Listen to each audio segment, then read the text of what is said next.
Tuhan, Tuhan memberkati.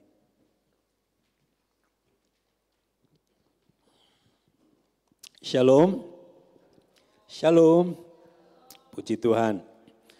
Hari ini hari di mana bertepatan dengan orang tua saudara kita Anne meninggal, dan tadi jam 5:30 ada penghiburan di Golden Gate, jadi semua terlambat semua karena kuncinya enggak ada yang bawa.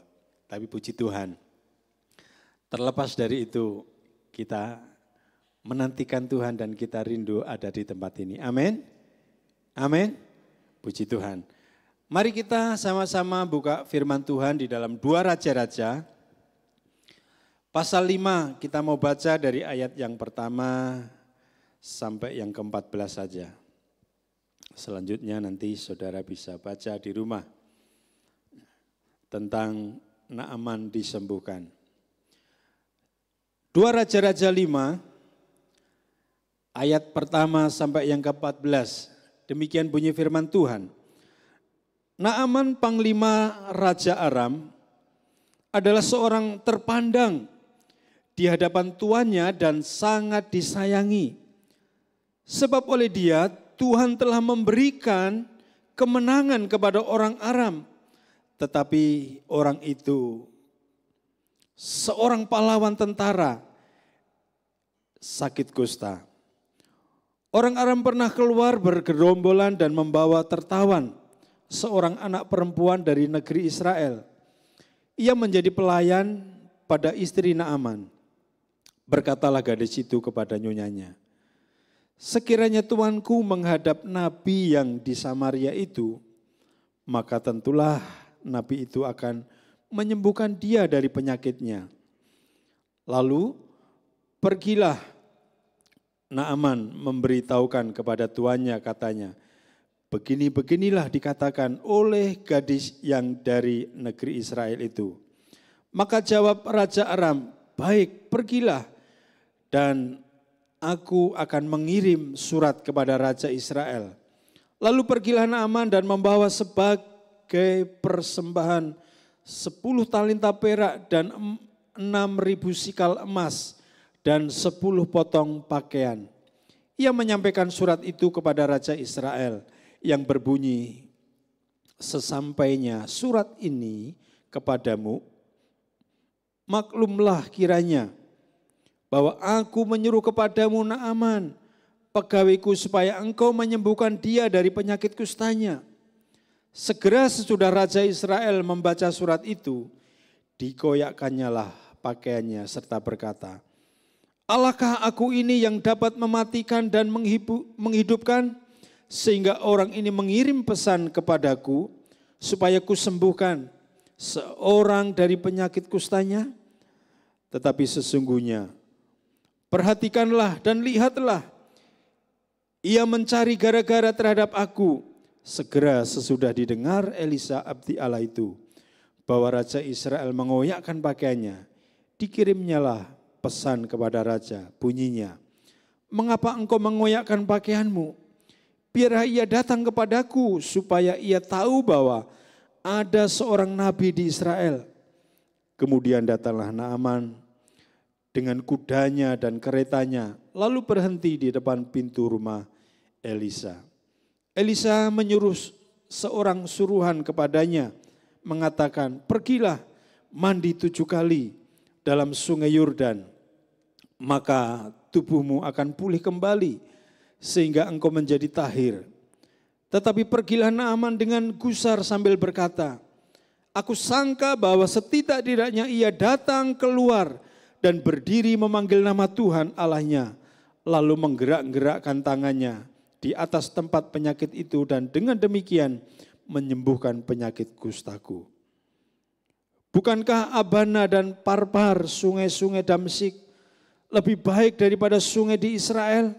Bukankah aku dapat mandi di sana dan menjadi tahir? Kemudian berpalinglah ia dan pergi dengan panas hati. Tetapi pegawai-pegawainya datang mendekat serta berkata kepadanya, Bapak, Seandainya nabi itu menyuruh perkara yang sukar kepadamu, bukankah Bapa akan melakukannya? Apalagi sekarang ia hanya berkata kepadamu, mandilah dan engkau akan menjadi tahir. Maka turunlah ia membenamkan dirinya 7 kali dalam sungai Yordan, sesuai dengan perkataan abdi Allah itu. Lalu pulihlah tubuhnya kembali seperti tubuh seorang anak, dan ia menjadi tahir. Saya ulang ayat yang ke-14. Maka turunlah ia membenamkan dirinya 7 kali dalam sungai Yordan, sesuai dengan perkataan abdi Allah itu. Lalu yang perlu digarisbawahi, pulihlah tubuhnya kembali seperti tubuh seorang anak, dan ia menjadi tahir. Nah, melalui pembacaan firman Tuhan pada malam hari ini, firman Tuhan saya beri judul dengan garis besarnya ayat yang ke-14 itu, hidup yang dipulihkan. Mau kita dipulihkan sama Tuhan? Mau? Ya, seperti Naaman ini, seorang panglima, seorang pahlawan yang gagah perkasa, dipulihkan dari sakitnya. Hidupnya dipulihkan. Nah, apa sih yang dimaksud dipulihkan di sini? Dipulihkan di sini mengandung arti, yaitu seorang berada dalam kondisi gagal atau sakit parah di dalam hidup, dalam keluarga yang hancur, serta hidup dalam dosa yang memalukan, dikembalikan seperti keadaan semula, diperbaiki dari kerusakan menjadi keadaan yang lebih baik. Nah, kalau di Kamus Besar Bahasa Indonesia itu mengembalikan seperti semula, sesuai dengan aslinya, normalnya. Itu sebabnya Naaman ini, apa yang dia alami di dalam kehidupannya sungguh sangat menyedihkan, sungguh sangat memprihatinkan. Mereka dalam kondisi yang gagal, mereka dalam kondisi yang sakit parah di dalam hidupnya, dan bahkan keluarganya yang hancur, serta hidup dalam dosa yang memalukan, dikembalikan seperti keadaan semula, diperbaiki dari kerusakan menjadi keadaan yang lebih baik. Nah, di sini kita tahu bahwa di dalam ayat yang pertama tadi dikatakan bahwa Naaman ini adalah seorang panglima perang dari Raja Aram. Seorang yang memiliki satu pengaruh yang besar, pengaruh yang luar biasa. Dia menjadi panglima yang terhormat. Kalau yang namanya panglima itu pasti memiliki satu kekayaan yang luar biasa. Bukan saja kekayaan, tetapi mereka juga memiliki keberanian, kuat dan memiliki banyak kecakapan.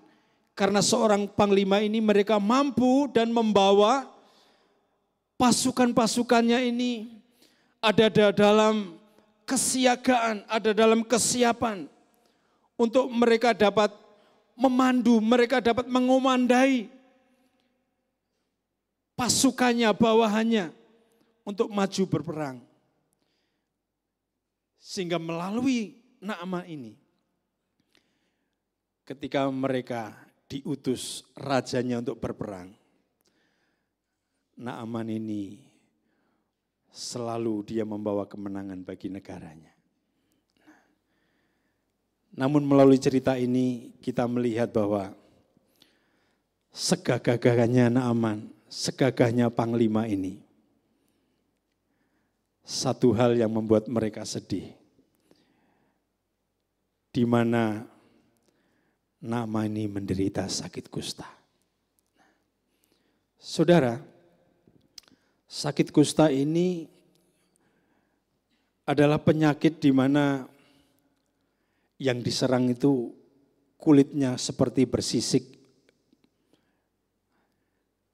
Ya kalau kita lihat seperti kalau saudara pernah lihat panunan gitu ya, yang panu gitu, itu enggak seberapa, ini lebih dari itu.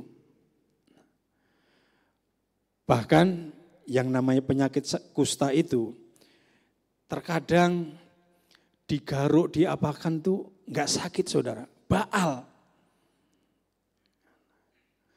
Bahkan di zaman dahulu di Ibrani di sana, kalau orang yang mengalami sakit kusta ini sangat menyedihkan saudara. Karena apa? Mereka dianggapnya sangat berbahaya, bahkan najis. Sehingga penyakit kusta pada zaman itu diasingkan oleh masyarakat. Nah kalau sudah diasingkan gitu, pasti memiliki satu tekanan batin yang luar biasa. Ini yang dialami Naaman saudara. Dia sakit kusta dan harus dikucilkan. Sekalipun dia memiliki segala-galanya, memiliki kehormatan, memiliki kekayaan. Namun karena sakit penyakitnya itu, membuat mereka tidak berdaya. Sehingga ketika dia dikucilkan, ketika dia asingkan, otomatis dia akan kehilangan yang namanya sukacita dan damai sejahtera di dalam hatinya. Jangankan yang punya sakit saudara, kita pun yang sehat kalau kita dikucilkan atau enggak digubris sama teman-teman kita, tetangga-tetangga kita, rasanya gimana saudara? Saya di Lubunta itu ada tetangga. Aneh orangnya saudara. Jadi setiap tetangganya itu dimusuhin aja. Suatu ketika suaminya itu meninggal. Itu udah kompak saudara. Tetangga-tetangga itu udah gak mau ngurusin. Tapi karena kasihan, akhirnya suaminya yang meninggal ini dikubur seadanya. Yang biasanya kalau saudara-saudara kita yang meninggal itu pasti ada apa yang namanya sholat apa itu namanya itu. Yasin atau apa enggak tahu itu. Tahlilan ya. Nah, membacain surat-surat Yasin saudara. Tapi selama beberapa hari tidak ada seorang pun yang mau datang. Akhirnya terkucilkan saudara. Ini satu hal yang sangat memprihatinkan bagi kehidupan Naaman sebagai seorang panglima perang yang gagah perkasa. Karena sakitnya, dia harus dikucilkan. Namun ada kabar sukacita yang membuat Naaman ini mau tidak mau. Kalau dia mau dipulihkan. Ada satu tindakan yang harus mereka tempuh, yang harus mereka lakukan supaya sakitnya bisa disembuhkan.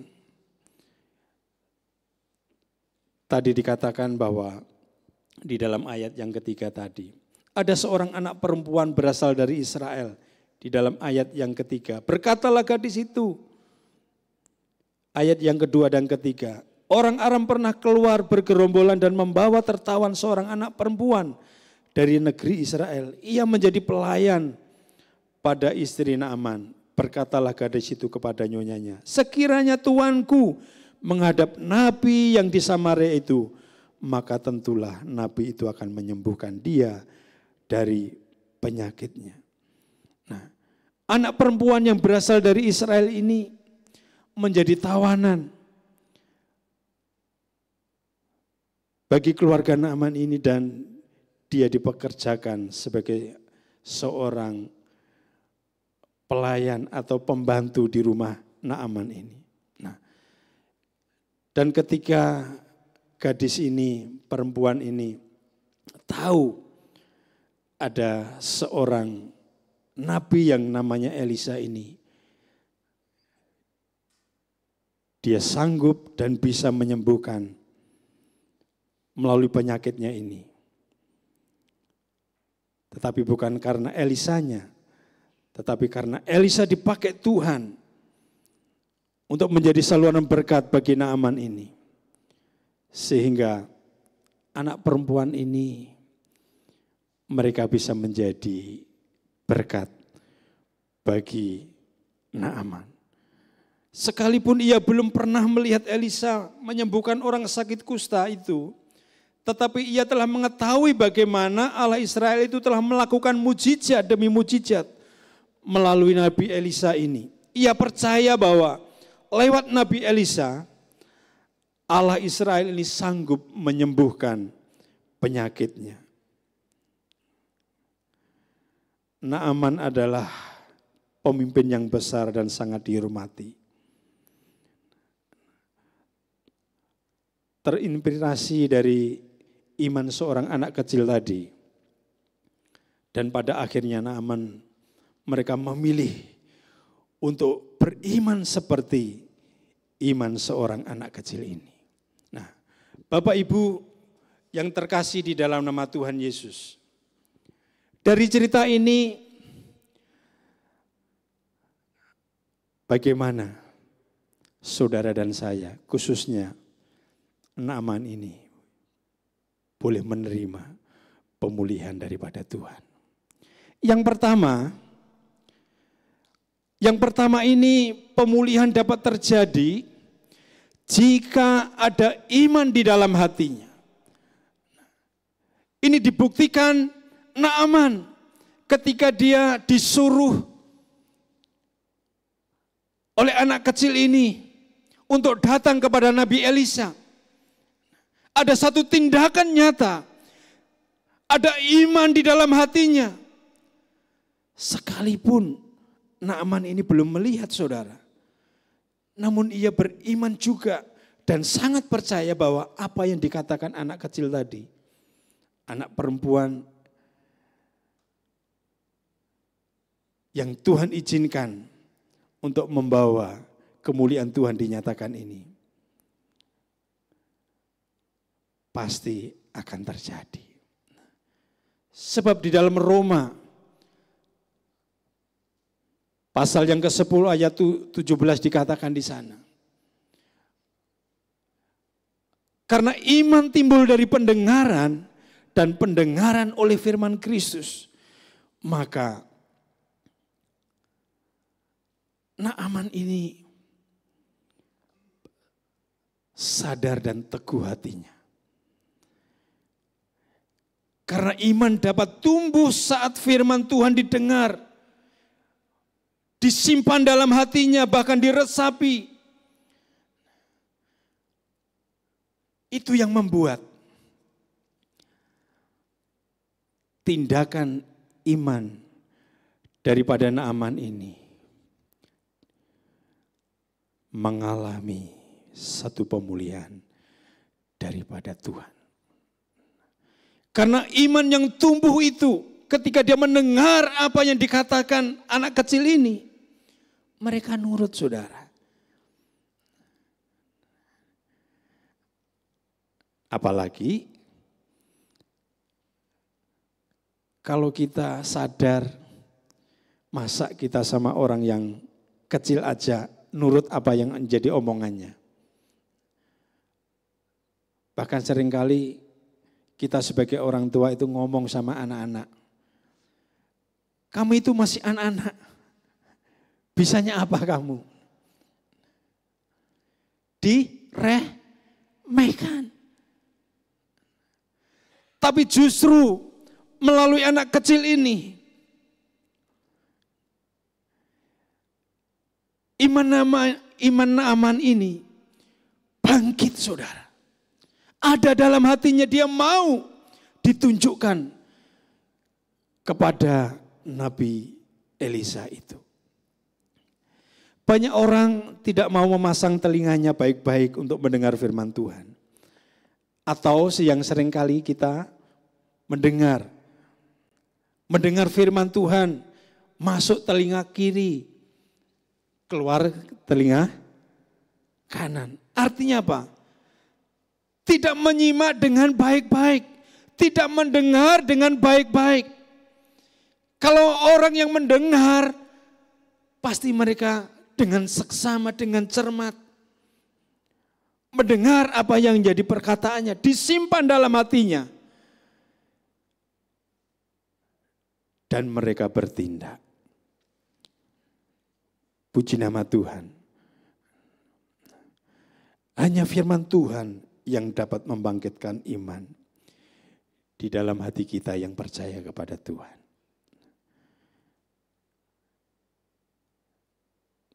Dan mengapa begitu pentingnya iman? Tidak asing lagi bagi kita di dalam Ibrani 11 ayat yang pertama dikatakan bahwa iman adalah dasar dari segala sesuatu yang kita harapkan dan bukti dari segala sesuatu yang tidak kita lihat. Betapa pentingnya iman itu. Karena iman itulah adalah dasar yang menyatakan bahwa tanpa iman kita tidak dapat bisa membangun satu pengharapan kita di hadapan Tuhan.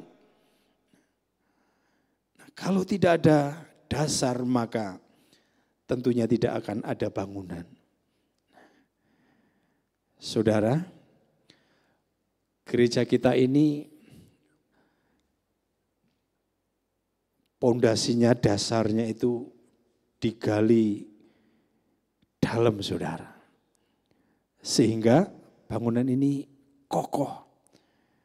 Bahkan di bawah di lantai yang beria itu disangga besi yang tebal-tebal. Menjadi kuat. Itu karena apa? Ada dasarnya. Nah, kalau dasar ini tidak ada maka runtuhlah bangunan itu. Demikian juga kalau kita tidak memiliki dasar yang teguh di dalam Tuhan, yaitu iman saudara dan saya. Karena iman itulah membuat dasar dari segala sesuatu yang kita harapkan dan bukti dari segala sesuatu yang tidak kita lihat itu nyata adanya. Saat kita beriman kepada Yesus dan Yesuslah sebagai dasar iman kita, maka apa yang kita mohonkan, apa yang kita doakan, apa yang kita minta pasti dikabulkan. Pasti terjadi sesuai dengan Injil Markus 11 ayat 24. Apa saja yang kamu minta dan doakan, percayalah bahwa kamu telah menerimanya. Maka hal itu akan diberikan kepadamu. Markus 11 ayat 24.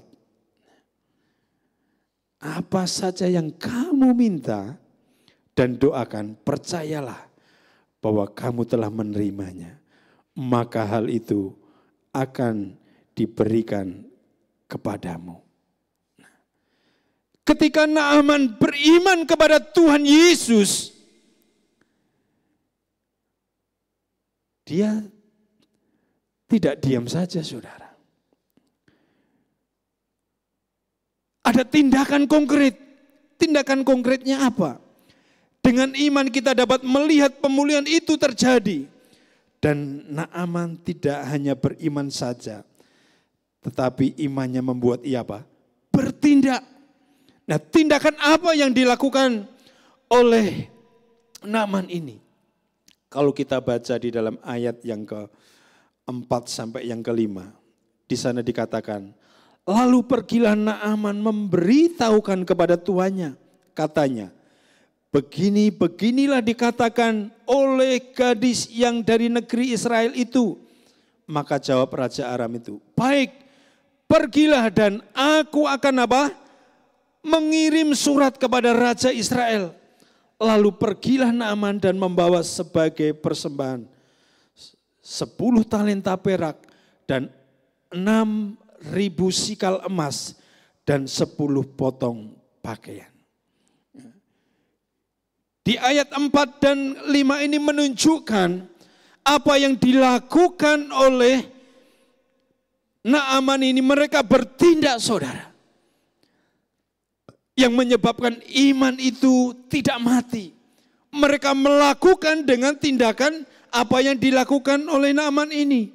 Di dalam ayat 4 dan 5 tadi dikatakan, ia menghadap raja dan meyakinkan raja atas apa yang ia percayai. Dia cerita kepada rajanya. Bahkan tadi dikatakan ia juga membawa surat resmi dari Raja Aram kepada Raja Israel. Jadi Naaman ini datang enggak asal datang saja saudara. Ada raja yang berkuasa.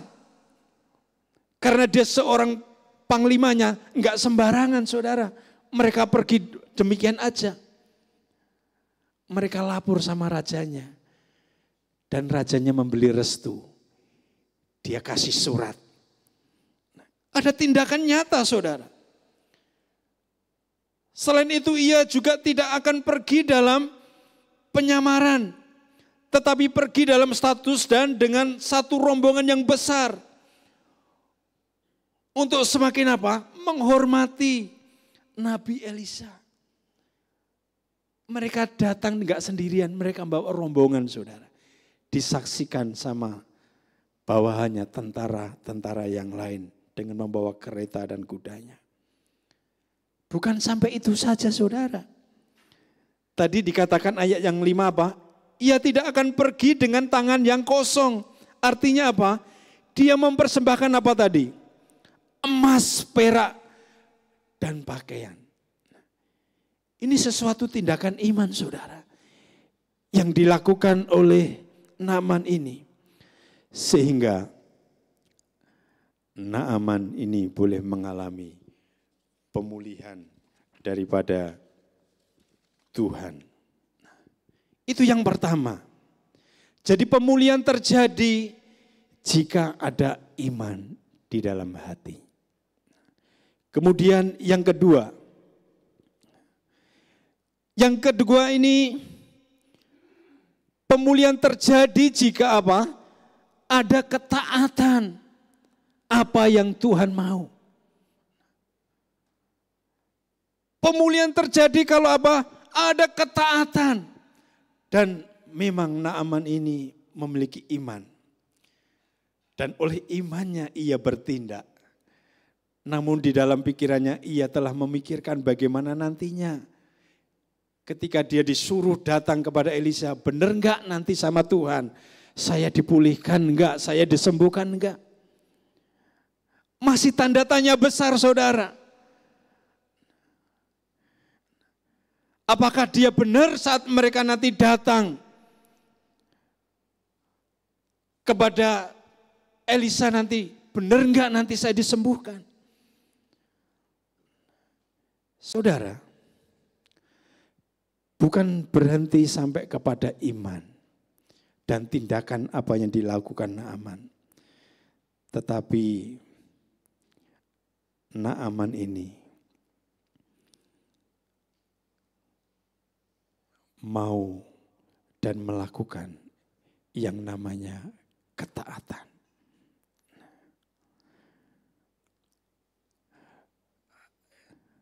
Sehingga melalui pikirannya itu terkadang ada satu kebimbangan, keraguan di dalam hati Naaman ini.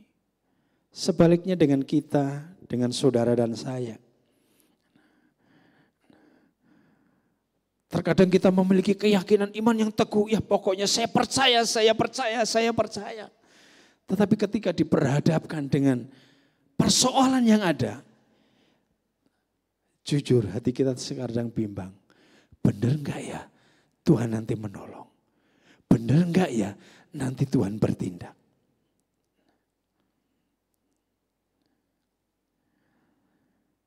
Saudara, kalau kita memiliki satu keyakinan dasar yang teguh di dalam Tuhan, saya yakin dan saya percaya, pemulihan akan dinyatakan dalam hidup saudara dan saya. Sehingga tadi datanglah seorang suruhan dari Elisa kepada Naaman bahwa Naaman akan sembuh jika ia disuruh apa? Mandi berapa kali? 7 kali dalam sungai Yordan. Nah, sesuatu yang mustahil dilakukan yang disodorkan oleh Elisa kepada Naaman, saudara. Hal ini Naaman menjadi gusar. Kalau kita baca di dalam ayat yang ke-11 dan ke-12 tadi dikatakan. Tetapi pergilah Naaman dengan gusar sambil berkata, aku sangka bahwa setidak-tidaknya ia datang keluar dan berdiri memanggil nama Tuhan Allahnya. Lalu menggerak-gerakkan tangannya di atas tempat penyakit itu. Dan dengan demikian menyembuhkan penyakit kustaku. Bukankah Abana dan Parpar, sungai-sungai Damsik, lebih baik dari segala sungai di Israel? Bukankah aku dapat mandi di sana dan menjadi tahir? Kemudian berpalinglah ia dan pergi dengan panas hati. Nah, sesuatu yang mustahil dilakukan yang disodorkan oleh Elisa kepada Naaman ini tidak masuk akal, saudara. Saya pernah ke Israel dan ke sungai Yordan. Banyak para turis-turis Indonesia itu pengen dibaptis 2 kali, pengen dibaptis di sungai Yordan. Saudara pengen tahu ketika saya nyemplung di sana, itu lumpur semua saudara dalamnya. Nah kalau dalamnya lumpur kotor, apalagi sakit kusta, suruh nyemplung. Kira-kira tambah waras enggak saudara? Tambah waras atau tambah parah? Kalau secara medis, tambah parah. Bahkan tadi dikatakan sungai Yordan itu lebih baik daripada sungai yang ada di Damsik sana. Lebih jernih. Kenapa Elisa nyuruhnya mandi 7 kali apalagi? Di sungai yang kotor, yang dicemari banyak kuman-kuman. Saya sendiri suruh nyilam gitu, enggak mau saudara. Kotor.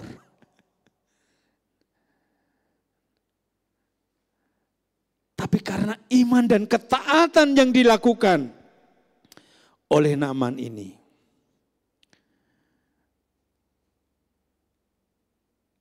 ada karya Tuhan dikerjakan di dalam kehidupan Naaman ini.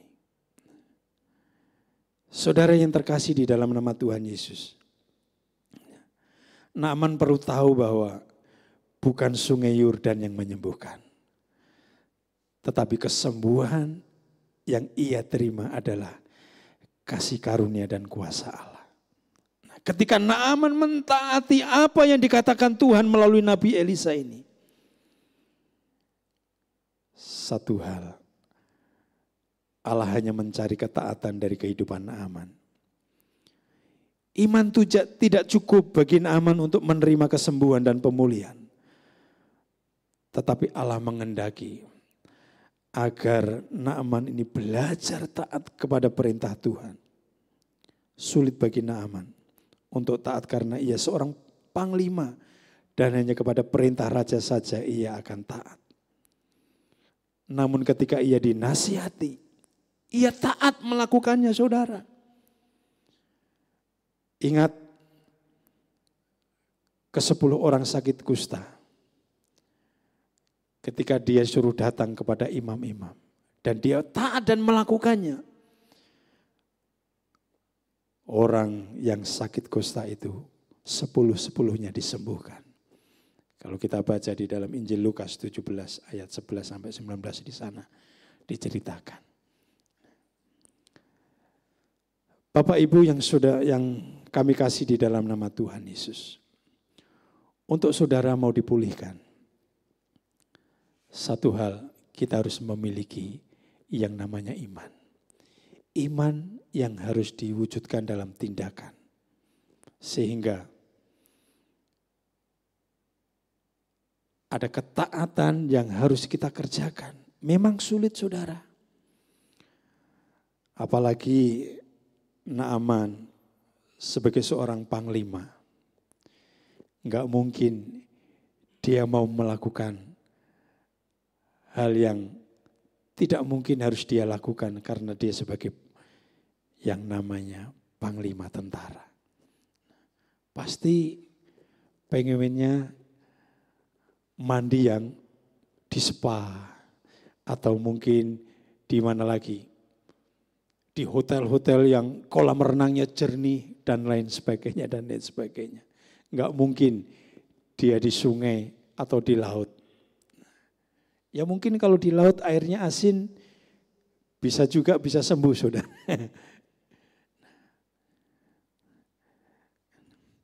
Karena ketaatan itulah maka terjadi pemulihan. Kemudian hal yang ketiga, selain harus memiliki iman dan ketaatan, apa yang dimiliki oleh Naaman ini? Naaman ini memiliki kerendahan hati di hadapan Tuhan. Perintah Nabi untuk mandi 7 kali di Sungai Yordan ini adalah suatu perintah yang menuntut bukan saja ketaatan tetapi perlu adanya kerendahan hati saudara. Kenapa dibutuhkan kerendahan hati?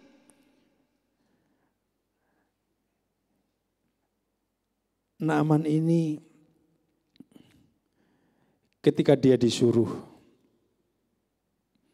menemui seorang pengerja daripada Nabi Elisa ini, saya yakin yang nyuruhnya itu orang yang gak penting, pasti dia gak akan mau. Nah, baru-baru ini ketika Gerindra mengadakan rapat kerja nasionalnya, dia minta siapa? Pak Jokowi disuruh apa? Suruh pidato. Sampai pasukannya, pampres daripada Presiden Prabowo ini datang ke Solo. Minta supaya pidato di Rakernasnya nanti. Karena yang nyuruh Presiden, Pak Jokowi ini mau saudara. Kalau yang bukan nyuruh Pak Jokowi, Prabowo, Pak Jokowi bilang saya nggak akan mau. Tapi karena yang nyuruh Pak Jokowi presidennya, memimpin panglima tertinggi, dia mau. Sama halnya dengan Naaman ini.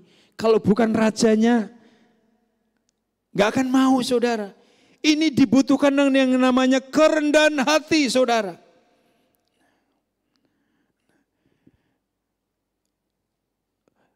Saya yakin Naaman ini ketika dia disuruh, dia mikir-mikir. Saya ini kan panglima, memiliki kedudukan yang tinggi. Apakah harus saya mengorbankan reputasi saya? Saya yakin Naaman ini mikir-mikir 2 kali saudara. Apalagi disuruh mandi di sungai yang kotor. Apalagi mandinya bukan sekali saudara, 7 kali. Sudah butek saudara airnya, sudah keruh. Ya mungkin baru pertama kali nyemplung kelihatan benih saudara. Tapi kalau sudah berkali-kali, itu kotoran di bawahnya akan naik ke atas. Ini diperlukan kerendahan hati saudara. Kalau hidup saudara dan saat ini belum mendapatkan pemulihan daripada Tuhan, introspeksi diri, apa yang harus kita kerjakan di hadapan Tuhan. Kalau belum, mari, tidak ada waktu yang terlambat bagi saudara dan saya. Hari-hari ini mungkin saudara mengalami banyak hal tekanan atau masalah di dalam hidup saudara. Tapi yakini, apa yang menjadi masalah beban yang terberat sekalipun, seperti yang dialami oleh Naaman ini. Karena imannya, karena ketaatannya, karena kerendahan hatinya. Tidak ada perkara yang mustahil.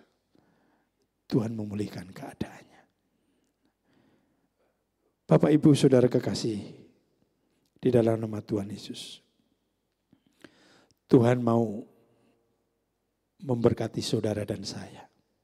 Tuhan mau memberkati kehidupan orang-orang percaya yang mau dipulihkan. Saya yakin saudara di tempat ini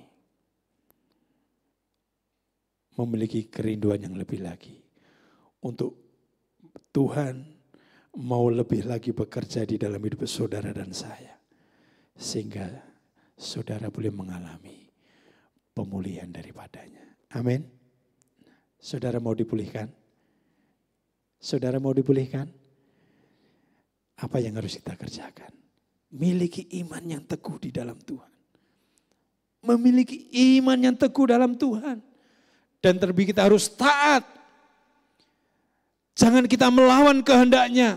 Jangan kita tidak setia, jangan kita menjadi pemberontak di hadapan Tuhan. Biar hati kita semakin ingat. Itu semua Tuhan nyatakan di dalam hidup saudara dan saya oleh karena kasih karunia-Nya. Tanpa kasih karunia-Nya kita tidak mengalami sesuatu hal apapun. Perubahan hidup saudara apapun dalam hidup kita. Tetapi syukur kepada Allah. Bapa kita di surga tidak pernah meninggalkan dan membiarkan kita seorang diri. Tuhan selalu mengangkat setiap beban-beban saudara. Kalau malam ini saudara mau dipulihkan, kembali kita introspeksi diri. Sudahkah saya memiliki iman yang teguh di hadapan Tuhan? Atau seringkali saya mengalami kebimbangan, keraguan-raguan di dalam Tuhan. Saya tidak percaya. Yakini, kalau kita berserah penuh percaya, maka Tuhan akan bertindak. Tuhan akan bekerja atas hidupmu. Dan terlebih, dibutuhkan yang namanya ketaatan. Ketaatan itu harus ada pengorbanan, saudara. Harus ada kerelaan untuk diubahkan. Memang sakit, saudara. Tapi di balik semuanya itu akan ada sukacita besar yang saudara akan nikmati di dalam hidupmu. Dan yang terakhir tadi dikatakan, kita harus belajar rendah hati. Lawannya rendah hati apa? Sombong. Kalau egois kita, kesombongan kita masih ada dan belum dilepaskan, saya yakin engkau tidak akan mengalami yang namanya pemulihan. Itu sebabnya kita mau belajar menanggalkan keegoan kita, melepaskan semuanya itu.